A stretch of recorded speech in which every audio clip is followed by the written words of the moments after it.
What if you could welcome 10 new clients tomorrow without taking up all of your time in meetings? And what if the next time you launch, a couple months down the line, you could welcome 20 and still not take up any extra time? And the next time, 100, still without taking any more of your time. That is the magic of scaling your business. And it's not completely out of the question for you to do it in the very near future. But maybe you've been trying so hard to get one-on-one clients and not getting anywhere near maxed out that welcoming 10 or 20 seems like a dream for next year. In this episode, I want to tell you how you can make it happen a lot sooner than you think. Hi, I'm your host, Ina Coveney. Every Monday, I bring you an interview with a successful online coach where we uncover their true startup story. And we wrap it up with a companion episode on Thursdays where I teach you 3 things that our guest is doing very right in their business and you should start doing now. And today, our focus will be on how to get as many clients as possible without taking a toll on your time, based on our conversation with group program creator and 6-figure entrepreneur, Jessica Terzakis. You can go back and listen to that episode when you're done with this one. I also have a wonderful gift for you at the end of the lesson. We have the pleasure to feature life coach Dani Ferrara, who is going to share with you her best business tip. You never know where the next stroke of inspiration is going to come from, and today it might be in this tip of the week. So hang tight and we'll get to that at the end. And if you're listening on Apple Podcasts while you are planning the outline of your next group program, hey, you're in the right place. Just make sure to stop for a second and head over to the review section and leave a 5-star review and say something nice. It really helps support the show. And thanks. Welcome to The Global Phenomenon, the podcast about online coaching, the inspiring new career path responsible for multiple self-made millionaires, opening the doors for experts and professionals like you and me to stop living paycheck to paycheck and design a rich and abundant life with one purpose: to help others. I'm your host, Ina Coveney, 6-figure entrepreneur and business coach. Listen for lessons and strategies that will turn you into the next global phenomenon. Today's episode begins now. Hello, everybody. I am really excited about this topic because creating group programs is really what got me to 6 figures in my business. So I want to share that with you, and I want to make sure that you're doing it right, because there is a right way to do this and there is a wrong way to do this. So right now, you will hear me talk about my offer right now, which is a membership. It's called Get Clients First. And if you want to find out more about it, on how I can be your coach in this group experience, you can go to getclientsmembership.com.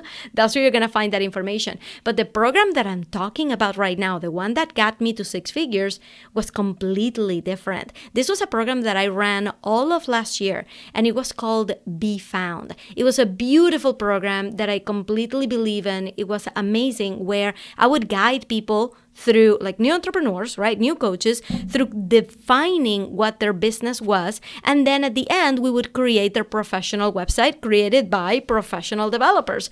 It was an amazing program. We got so many great entrepreneurs going through it.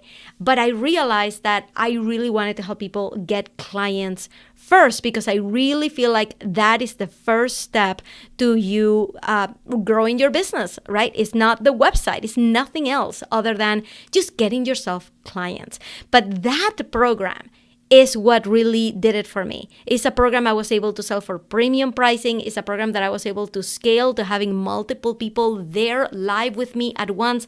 And you guys, I don't know how we did this, but we had a 100% attendance rate in every single one of the coaching calls. This is why I'm here teaching this stuff, because I want you to be able to scale your business, right? And I want you to do it the right way, because there's a right way and there's a wrong way. So in this episode, I wanted to break down the process of scaling, right? The process of creating something that works and then growing it in a way that doesn't burn you out and that it gets you more money. And I wanted to divide that into 3 steps. Normally, I like for these companion episodes to be, hey, I'm going to give you 3 things that our podcast guest for the week is doing very right. But what I'm going to do is I'm going to take what Jessica Terzakis already preaches and teaches, which is group programs, and I'm just going to break it down into 3 steps because I really, really care about you doing this right. If you're listening to the sound of my voice, you should know how to do this right, okay? So I'm going to tell you when you know that you've done this wrong. Okay. And I have worked with people who start out, what am I talking about? Working with people. I have been this person. I have been this person who has said, I don't want to do one-on-one. One-on-one seems small potatoes to me. It seems like I should be helping a lot more people. I should be charging more money. I should be making a lot more money than just working with people one-on-one, where I'm going to fill up my calendar with meetings and I'm just going to be exhausted at the end of the day. Doesn't seem worth it. I'm not going to do it. I don't want to do it. Right? And that's what led me to a whole lot of trouble in my first year in business until I realized that, you guys, one-on-one is an essential part of it. So I just want to tell you, how do I know that things could go wrong really quickly if you just decide to skip over the one-on-one stage and go straight to the group? I'm going to illustrate that point for you. Suppose that you decide to just start a group program right now, advertise it, and you get 5 people in, right? Or 10 people or 15 people. And you start to notice that their attention starts to wane, right? That they stop coming to the coaching calls, that they stop submitting assignments, that they post questions on the Facebook group that you feel should have already been answered, right? So you start to get a little bit frustrated and start to blame them, right? You start to blame your participants for not putting in more oomph, right? For not being more motivated. Why aren't they doing the work? Don't they know that if they do the work, everything will be solved? Their lives will be so much better. Why are they not doing this, right? I'm going to tell you why that happens. Because you didn't work with people one-on-one. So as I start my breakdown, I just want you to know this is step 1 of creating a successful program where you have a very low attrition rate, where you have a very high attendance rate, where people are engaged, where people get results and stay all the way through the end. The step 1 that you should be doing is to start that program by offering it one-on-one, even if you don't want to. Because I'm going to tell you what working with one-on-one does. I want you to imagine this mythical program that I just created, right? Where I got 15 people in and 75% of people are not showing up to the calls anymore. And I'm starting to resent the fact that they're not being more motivated and showing up and doing the homework, right? I want you to imagine that program.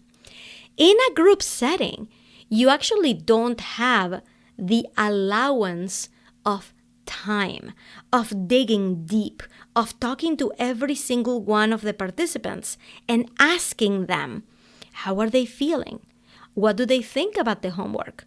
Why do they feel that way about the homework? What are the things that are tripping them up, right? You may be able to ask this in a group coaching call, but their 2-minute answer does not even compare to spending an entire hour talking to that one person one-on-one and really finding out why they're getting stuck. What is the hang up? Why are they not doing the homework? What are the blocks that are coming up for them? So when you do this one-on-one, you get to learn so much about your client, about your own program. You get to notice a pattern of where people are getting stuck, right? And you get to break it down a little bit more for them and adjust and customize the program for them so that when you're ready to do a group experience, you can already foresee and take action on where are people going to get most commonly hung up, right?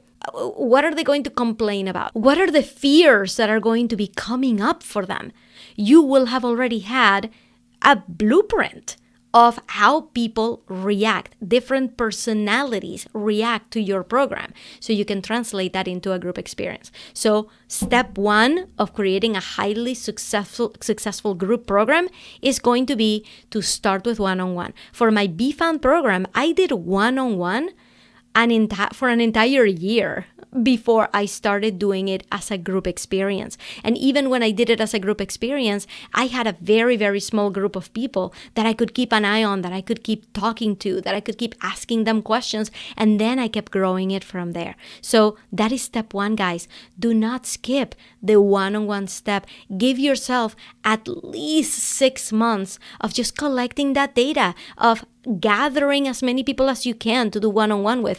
I would suggest starting with at least 10 people so that you can have a metric, right? Because if you start with just 3 people and then decide to do a group program, suppose that one person got hung up in a particular stage, that's like 30% of your participants got stuck there, right? Because you had 3 people total and one of them got stuck. That's 30% or 33% of the data set.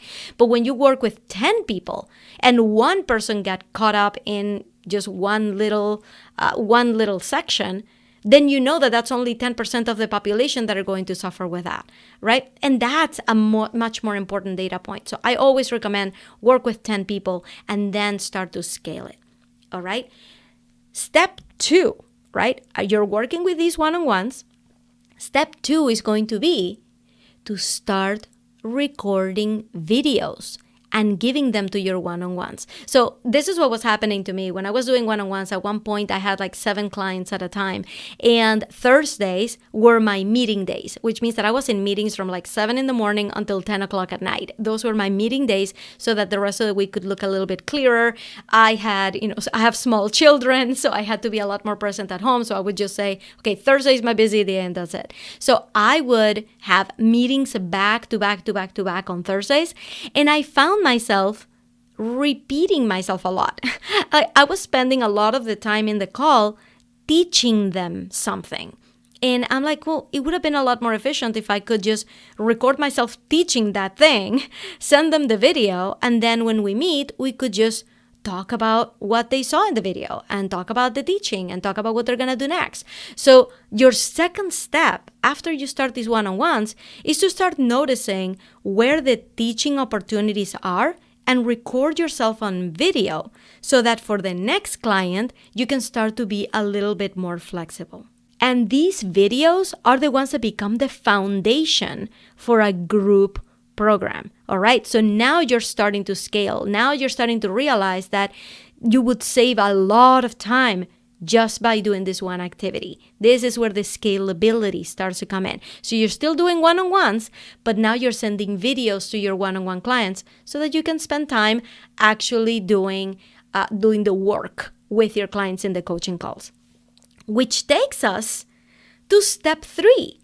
What happens after you finish working with 10 clients one-on-one and you have this library of videos? You guys, those videos are the basis for your new group program. Anybody would love to get their hands on those videos. So all you have to do is package it and say, watch these videos on lesson 1, these videos on lesson 2, these videos on lesson 3, and now you got yourself a group program, because now you can sign up as many people as you want, tell them to go watch the videos, and then have a weekly coaching call with all of the people who will show up, right? And at that point, it's a lot less deep touch, right? Like at this point is if you're starting to welcome 30 people, 40 people, 50 people, 100 people, it's a lot less touch from you. That's when you start going for just doing Q&As and not so much a coaching call, right? But as you scale, you can keep those groups as large or as small as you want them to. Jessica Terzakis, in her interview, she told us she prefers to actually keep the groups kind of small so that she can keep an eye on everybody. You can do that too. But the point of this entire episode is for you to know that in order to have a successful program, you need to have a proven strategy. You need to have walked individual people through it, handhold them, give them all of the support that they need so that you know what would it take to welcome 5 or 10 more people into that same experience and help them not get caught up on the same things that all of these one-on-ones did. And that's how you start to grow it. So I just want you to know that this is totally within your grasp in the next few months, especially if you have already been doing one-on-one work. It's time to start deciding what is your methodology. What are you walking people through one-on-one that you could then turn around and give through videos and through write-ups to a group of 5 people and be like, hey, go and do these things, and I'll see you this week for the group coaching call. That's how these things work. It's a process of building onto itself. So if you've been thinking of starting an online course, this is the way to do it, because a one-on-one engagement turns into a small group program, which then turns into a bigger group program, which then turns into an online course that you can basically just sell by itself. Just remember, your business has a very long life ahead of it. So don't rush through this.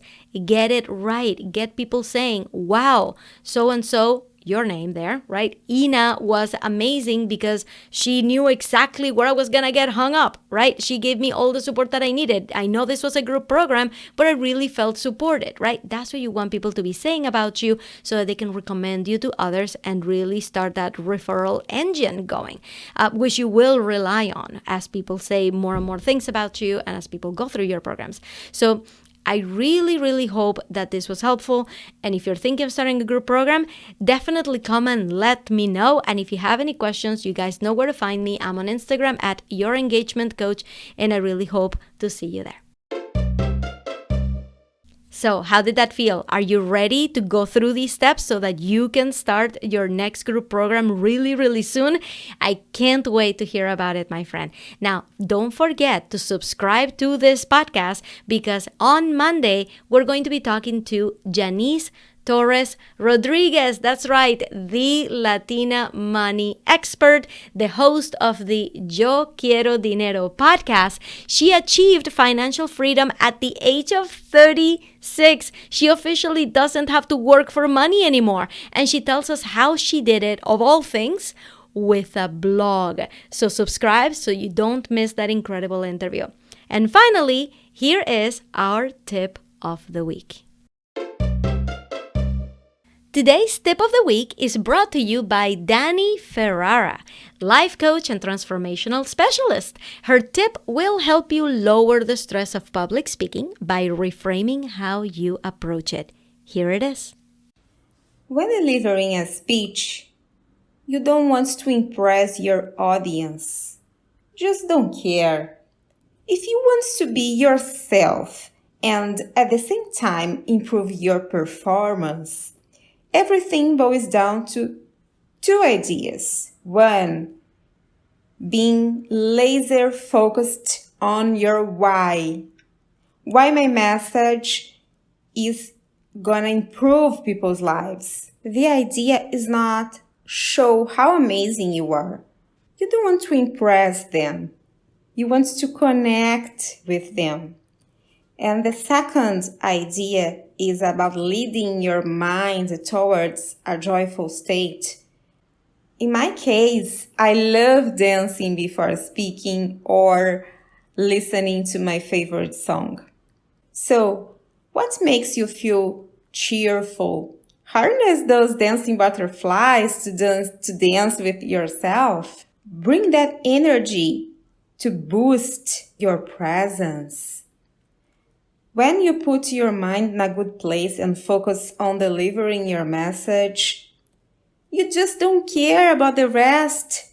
Everything else like fear or caring about being judged, everything becomes secondary. So, assimilating those ideas makes you become unstoppable. Dani Ferrara is a life coach empowering men who have a lifetime of conventional successes switch off the status quo and make bold moves to create an epic life. You can find her at daniferrara.com. For the spelling and the exact link, you can check out our show notes. If you would like to be featured on the next episode, you can submit a tip of the week. Just go to theglobalphenomenon.com/tip. Thank you so much for being here, and I will see you on the next one. Thank you so much for listening. You know that part in this episode that made you go, oh my God, I need to write that down? I want to know what that was. So go over to Instagram and find me at your engagement coach and send me a DM. I want to hear it. And if your business bestie is missing out on all of these juicy strategies, make sure to take a screenshot of the episode and share it to your stories. Remember to tag me so that I can thank you personally for all your support. I'll see you on the next episode.